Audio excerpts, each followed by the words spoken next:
Hello friends, আসসালামু আলাইকুম।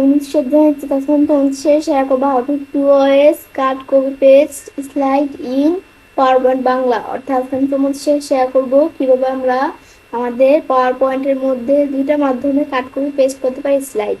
তো কাজটা করার জন্য এটা আমরা মিনিমাইজ করার পরে তো আমরা যে বিষয়টা করবো সেই ক্ষেত্রে এখন আমরা কাট করবো যে কোন স্লাইডটা কাট করবো। তো সেই ক্ষেত্রে যেটা কাট করব সেই স্লেটটা সিলেক্ট করে আমি সেই স্লেটটার উপর মাউসের ডান বাটনে ক্লিক করে এই যে দেওয়া আছে কাট, এখানে ক্লিক করলে কাট হয়ে গেল। আবার আমরা যে জায়গায় পেস্ট করব কাটসো রেখা এই মাউসের ডান বাটনে ক্লিক করে এই যে আমরা এখান থেকে আমরা বিভিন্ন অপশন দেওয়া আছে পেস্ট অপশনের। তো আমি কি ডেজিগনেশন আকারে মধ্যে পেস্ট করব, ডেজিগনেশন থিম দিলে আমার যদি ওই স্লাইডটার মধ্যে অন্য কোনো থিম দেওয়া থাকে কিন্তু এদিকে এরকম থিম, তার ডেজিগনেশন থিম দিলে এই যে এদিকে যেরকম থিম দেওয়া আছে সেই স্লাইডটা এভাবেই পেস্ট হবে। আর এটা দিলে আমাদের ওই স্লাইডটা যেটা আমরা কাট করছি সেটার মধ্যে যদি অন্য ধরনের কোনো থিম থাকে সেটাই পেস্ট হবে। আর এটা দিলে পিকচার আকারে পেস্ট হবে। আমি ডেজিগনেশন দিলাম, ডেজিগনেশন দিলে যেভাবে হলো। আবার আমি যদি এটা ডিলিট করা আমরা এই যে আকার দিই মাউসের ডান বাটনে ক্লিক করা এই যে এটা দিই পিক্সেলস ফরম্যাটিং এই যে এরকম আকারে হলো। আবার আমি যদি এই যে এখান থেকে এটা আমরা কি করতে চাই এই পেস্টে আমরা মাউসের ডান বাটনে ক্লিক করি, ক্লিক করার পরে আমরা যদি পিকচার আকার দিই পিকচার আকার দিলে একটা পিকচার আকারে বিষয়টা পেস্ট হইলো। ব্যাস এটা আমরা এভাবে মাউসের ডান বাটনে ক্লিক করে এগুলো করতে পারি। পিকচার আকারে পেস্ট হওয়ার পরে আমি যদি এটার উপর মাউসের ডান বাটনে ক্লিক করা এই যে আমরা কোথায় আসি সেভ এস পিকচার আসি তো এই যে আমরা আমাদের কিন্তু পিকচারটা সেভ করতে পারি। আমরা কোন জায়গায় সেভ করব লোকেশনটা দেখাই দিতে পারি, কি নামে করব।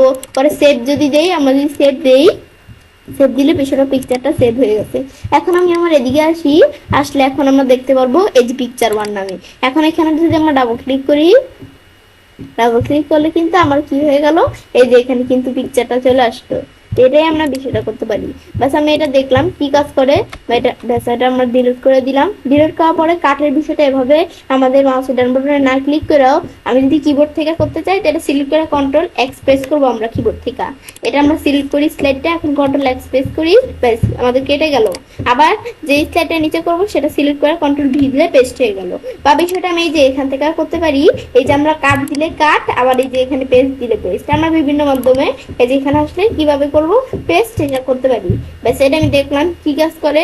দেখার পরে আমি যখন এই বিষয়গুলো দেখলাম দেখার পর এখন আমি এভাবে কাটের বিষয় দেখার পরে সেম যদি আমরা কপি করতে চাই কাট হলো কি এক জায়গা থেকে কেটে নিয়ে আসা আর কপি হচ্ছে আমাদের যেখান থেকে কপি করবো সে অরিজিনাল কপিটাও থাকবে, যেখানে পেস্ট করবো সেখানেও থাকবে।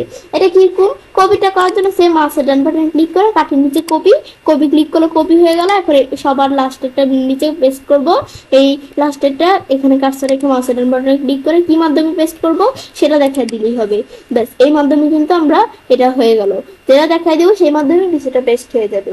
ব্যাস হওয়ার পরে এখন আমরা এই যে কন্ট্রোল আছে এখান থেকে আমি চাইলে চেঞ্জ করতে পারি কি মাধ্যমে করবো পেস্ট। ব্যাস এটা করার পরে আবার ধরো এটা ডিলিট করে দিলাম। ডিলিট করার পরে এখন সেম কপিটা এখানে কার্সর রেখা মানে যেই স্লাইডটা কপি করব সেখানে ক্লিক করে কপি দিয়া এখন আমি যদি আমরা আমাদের এই যে সবার লাস্ট স্লাইডটা যেই স্লাইডের নিচে করব পেস্ট দিলে পেস্ট হয়ে গেল। এটাই আমরা বিষয়টা করতে পারি।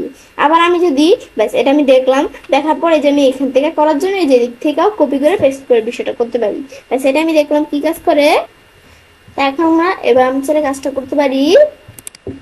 এবার আমরা খুব সহজে পাওয়ার পয়েন্টের মধ্যে দুইটা মাধ্যমে কাট করে পেস্ট করতে পারি স্লাইড। ফ্রেন্ডস, আমার আজকের ভিডিও তোমাদের ভালো লেগে থাকে তোমার চ্যানেলটি সাবস্ক্রাইব লাইক করুন সবার সাথে শেয়ার করবেন।